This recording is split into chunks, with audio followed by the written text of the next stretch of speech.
Welcome, here I've got Nokia 8.3 5G and I'm gonna show you the top tricks of its camera. So let's start by tapping on the camera button to open it, and for now we are in the standard photo mode. Let's see what we've got here. Let me start with this settings bar. Here, as you can see, we can change the modes of this camera. So we have the cinema mode now. To go back, we have to tap on the right corner to X letter. We have also the video mode, standard photo, portrait. By going to the left, we have night, pro, and also more.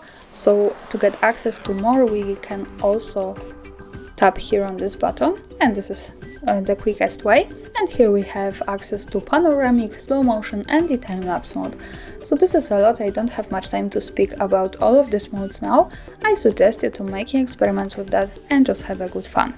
Now let's stay on the standard photo mode, and here let me start by tapping anywhere at the screen like that. As you can see, we get access to this square.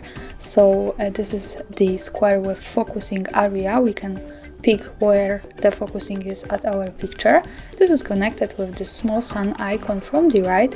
When we tap on the sun a little bit longer, we get access to extra slider with the exposure compensation. So we can manage the light of our picture. By going up, we can make our photo more bright. By going down, we can make it more dark.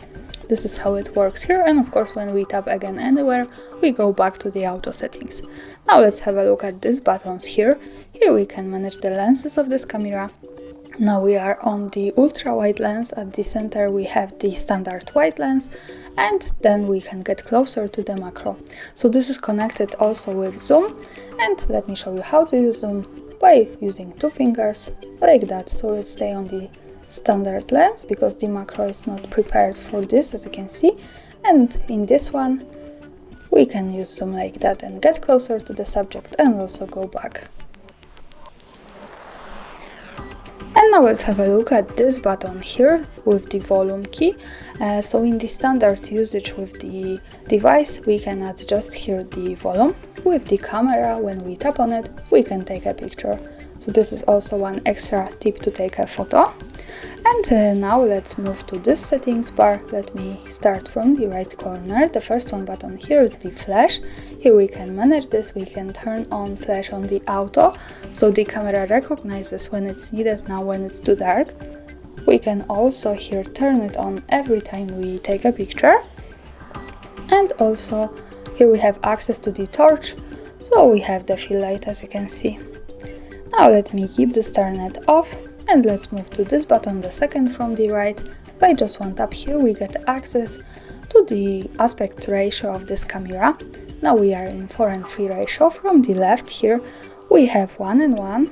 So as you can see, the background has changed to the square one, and this is how it looks like. Here we can pick also 16:9, so this is the longer one aspect ratio. And when we tap here once again, we can go to the full one, and this is how it works. And of course, when we tap again on this button, we can easily go back to 4:3, the original one. So let's stay on this one now. Now let's move to this button. Here we get access to the camera timer, so we can change the delay of taking picture. We can pick 3 seconds of delay and also 10 seconds of delay. So this is how to change this. Now let me pick 3 seconds to show you how it works, and let me take a picture. And as you can see, we have the countdown, and the picture was taken with 3 seconds delay. So let's tap here once again and to the left to turn it off, and move to this button. Here by just one tap we can turn on the motion photo, another tap to turn it off. This is one of my favorite options at this camera. When we have this turn it on, we can get 2-in-1 at the same time when we take a picture, so we can get the photo and the short clip. Let me show you how it works by taking a picture. This is my object. And to see the photo, let's move to the right corner at the bottom to this button. Here we get quick access to the gallery, and this is how it looks like. As you can see, we have short clip. We can also tap on this button here to stop it and see the picture. And again, when we tap on this button, we can play it again. So this is really cool thing. Now let's go back to the camera. Let me tap on this button to turn it off. And now let's move to the left corner to this button. When we tap on it, we can open the advanced camera settings. As you can see, we have a lot of them, so let me show you a few. Now let's start with the general one. At the first place we have shooter sound option, so by tapping on this button we can turn off the camera shooter sound and another tap to turn it on again, like that, as we need. The next one option here are the grid lines, so by tapping on this button we can turn on some helplines to our camera and turn them off. Now let me keep this turning it on. Let's go back to the camera preview. As you can see, we have these lines. This is useful, for example, when we want to use the rule of thirds in photography or making experiments with composition.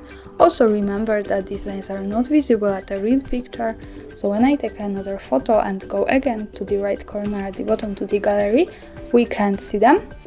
So the grid lines are only to help us taking better photos. Of course, when we don't need it, we can easily tap to the left corner once again to this button, and for now the grid lines have gone here in the preview. Now let's stay on these settings and let's move to the location tag option. So just one tap also by using this button and we can turn it on and off like that. And this option allows us to save the information about the place where we take a picture in the details about it. Also here the important information is that to make it work correctly, when we want to save the actual location of our photo, we have to be connected with the internet, for example the Wi-Fi, and we have to turn on the location of this device. So remember about these two parameters to make it work. Now let me keep turning it on all of the settings. Let's go back to the camera to take another photo. Now let's move again to the gallery to the right. So this is our photo. To check its location, we have to just simply slide down, and as you can see here we have access to the details with the map and the full address. So greetings from Kraków, Poland. Now let's move back to the camera and to the settings to the left corner. And now let's go to the photo settings category here. The first one option I want to show you is long press on shutter in this. So when we tap here, we can decide what our shutter do when we tap on it a little bit longer. We can pick from take a video, click quickly, or the burst shot. I want to show you the burst shot because this is really cool thing. So let's go back to the camera. And this is our shutter, of course, at the center. When we tap on this one now a little bit longer, we can get many pictures at the same time. So we can get the burst shot or series of pictures, and this is really cool thing. Now let's go again to the left corner. Another thing here that is useful is the mirror photos for front camera option. So here we have the camera mirror effect thing. By tapping on this button, of course, we can turn it off and turn it on. So when we have this turn it on, the camera saves photos in the mirror mode, but remember that this is only useful in the front camera. And now let's slide a little bit down, and here is the HDR option.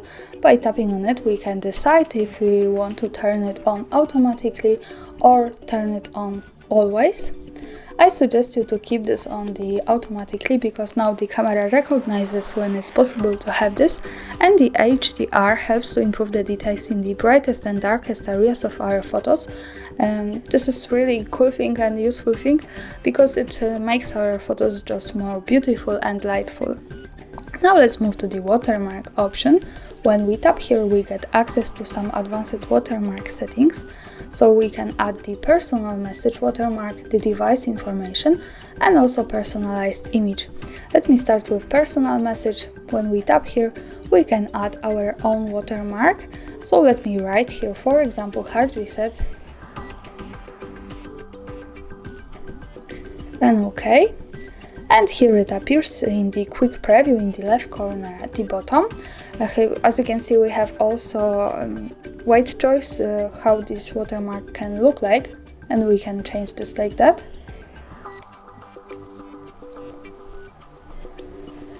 And also now let's move to the device watermark. So by just one tap here we can turn on also the device and turn it off, and when we have this, we have in the second line the shot on Nokia 8.3 5G watermark. When we turn off the personal message, we can see with the device watermark that we can pick also with two of them. Nokia 8.3 5G with photograph or without the photograph. So this is really cool thing. And now let me keep this turned on. Let's stay on this watermark because I really like it. And let's go back to the camera to see it at the real picture. So let me take a photo. Let's go again to the gallery to the right corner. As you can see, this is how it looks like, and the watermark is here, like in the preview in the left corner at the bottom. Let's get closer, and this is how it looks like. So I think it's pretty cool. Now let's go back to the settings. Let's slide down again to the watermark, and now let's move to the personalized image here. So when we tap here, we can add our own watermark with the image that we want to have. We can remove this image that I have, and when we tap again, we can prepare our personalized image next and upload the personalized, and then we go to the gallery so we can pick whatever we want here. So accidentally I picked the last one photo I taken here in this film, so this is how it looks like. And let's go back. Let me take a picture to see it.